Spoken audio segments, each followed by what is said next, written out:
Hey, everybody. Okay, so this is day two. Shoot two with Emily, our new model. And I'm just showing you the lighting I'll be using today. This is a 68 or a 72-inch umbrella up top with the ProPhoto D2. And with the Beauty Dish, I'm using the B1X. So that's the lighting setup. So my goal today with this shoot is, number one, to loosen up Emily some more, get her more comfortable in front of the camera, and use higher end lighting to get her used to this type of atmosphere, because I only used one light on her last time just to ease her into this. Now I'm going to throw, two big lights at her. And then at the end, if I have time, I want to switch these two out for smaller lights, like, two speed lights or an A2 and a speed light in the big umbrella, to see if you can get the same look without using these big expensive lights. If you have a good light stand with a boom arm, and they're not expensive, honestly, and you just use speed lights or smaller lights, I want to make sure you can get the same type look. But you can use an A2 or a 8100 and an umbrella, and whether it's a Beauty Dish or a small softbox, if you will, an octagon, octabox, or whatever the hell they call it, with a grid, you can get pretty close to the same type looks we're going to get with this. They won't be exact. These are high powered. I can stop down. I can get solid images, but I'm pretty sure we can come pretty close with smaller lights as well. So I want to try that as well. So, not everybody has these big expensive lights.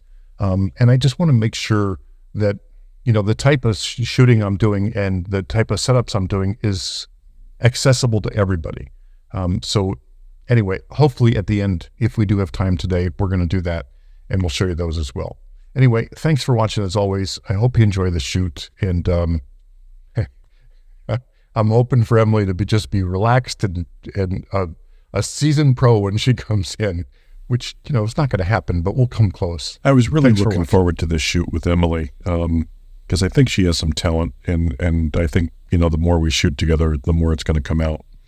The lighting setup, it's very basic and simple. It's just one overhead light. It looks like it's turned up because of this 360 camera, but it's flat above her head. And then the Beauty Dish, I would say the Beauty Dish is more of a fill than anything, because it's a fill for the face, and the main light is the one over her head. I love using large umbrellas like this, and they are inexpensive. Now, obviously, since I'm doing a voiceover, you already know that I've done the shoot already. And I got to tell you, when I switched over to the other lights, I was kind of shocked when I switched over to the other lights, which you'll see coming up, but not a bad way or anything, but it was different, and the lighting, kind of took a turn for me. I'm using the Nikon Z7 II with the 85mm 1.8. At one point, I did switch over to the Q2, but I'm just going to show those images at the end. This is like really simple lighting and gives them a lot of movement, even with the Beauty Dish, because it's a distance away from her. It's just highlighting her face, just taking away some of the harsher shadows that you would get from that overhead light. That's all it's doing. So I have it further away than I normally would have a Beauty Dish, but it gives her more leeway to move around, because she is a young model and, just starting out in this. They're unsure of themselves, and to have them know where their light is a little bit more difficult than having someone that's a seasoned pro know where their light is and pay attention to it. That's why I went with this, giant overhead light and a distant light with the Beauty Dish. So she had some playroom that's more forgiving than a regular lighting setup with a Beauty Dish. Because when you're using a Beauty Dish and it's close up, they move to either side and you're losing the effect of the Beauty Dish. So that's one thing to remember. For younger models, you really have to hold them in their position, and if you're keeping the Beauty Dish where it normally should be, close up. Anyway, so we just went through 3 different outfits, and then we added a fourth because we had an extra shirt laying around in the studio from I don't know what, but she tried to put it on, figured we'll try it and see what it looks like. Now, it's a halter top, and she forgot to cross it because neither of us knew how to use this shirt. So, that's how it came out. But it looks good on her. She was comfortable in it. And, the photos come out beautiful. When I did switch over the lights, though, which is coming up soon, I got a color cast, and I love these photos. I love the shadowing. I love the deeper tones. This is like the perfect pick for me.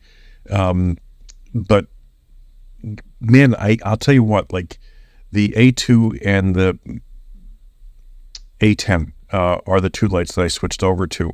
And it was strange to me, with the Nikon camera, like on the Leica, I never have issues like this. And believe me, I love the Zs, the Z6, the Z7. I think they're great cameras. But I had, like a tougher time in Photoshop and in Lightroom adjusting colors with these. Even though I set Kelvin and so forth, I get some weird color shifts, which I'm not used to. But, it could just be me. Maybe it was human error some way, somehow, that I just forgot to do something. I don't know. But I have to research that a little bit more because it was quite a chore in post-processing, correcting these colors. And I'm telling you, the lights don't fluctuate. They're solid all the time. Anyway, getting back to the shoot, she was a lot more comfortable this time, smoother. She's still not 100% on her poses. She's still a little hesitant with some of them, but she had more fun and was a lot more confident this time around. So it was a lot more fun to shoot her. And I think, the next time we shoot together, it's just going to be a breeze because she is practicing and having fun with it. And she, obviously likes the pictures because, she's a stunning girl. So, you can't really get a bad picture of her, but you can definitely get bad poses, if that makes sense. And I don't tell her what to do. Like I'll direct her here and there once in a while, but I want to have her learn this stuff on her own without, having outside influence in this. I'm going to switch over to a smaller umbrella just because it's a smaller light. I wanted to try the big umbrella, but these are friction held umbrella holders, so I just didn't want it to keep falling in. Now this is the color change, and it's a lot warmer. A ton warmer. And I didn't understand, why it went like that. From the B1X and the D2 to these two lights, because these lights are really solid 90% of the time. And I don't know, this was the 10% where it just went completely haywire. And the color shifts were major. So I definitely have to do a little bit more research on that. As far as the look, it's coming close. It's not exact, but it's coming close. I'm getting the deep tones. If it wasn't for the color shifts, I think I would be really close and really happy with these two small lights, which I think is fabulous. To be able to do this with just speed lights versus, $3,000 studio strobes is great. And this kind of stuff, it looks good. It did a great job with it. Again, color shifts, but that's the only issue I had. Anyway, it was a fun shoot. This top was great. She was able to move around it a little bit more than what she had on prior, and shoot just a little edgier, which she liked. And that's the overall the studio. There's really not much more to say than, it was a good shoot and it was fun. But definitely, with the big umbrella and a small, that's a 24-inch softbox, I think, the click dome. I'm trying butterfly lighting here. I just threw this thing up so it's shooting up, and I turned it way down. I think it's going to, I thought it was going to look good. I kept the grid on it, and it was just for a different look. Obviously, the headlight is a little bit stronger than this one. I turned it down quite a bit, but I think I could have turned it down even a little bit more. You'll see in the picture, you can see a little bit of the uplight. It looks good. There's nothing wrong with it. And it did fill some shadows, so, I don't mind the look, but I have her arm coming close to me because I'm shooting at an angle up at her because she's, 6'4". I should have been standing on a box for this shoot, I swear, because she really is that tall. And this 360 camera makes my studio look huge. I wish it really was that big. But I do like the smaller studio, so I can't complain. Anyway, I hope you enjoyed the shoot. The last couple of photos in this are from the Q2, because I had her go down on the ground, and I really wanted to get her shoes in. And I didn't pay attention to f-stop, which I should have, but I didn't. I just focused on her face and did some creative shots.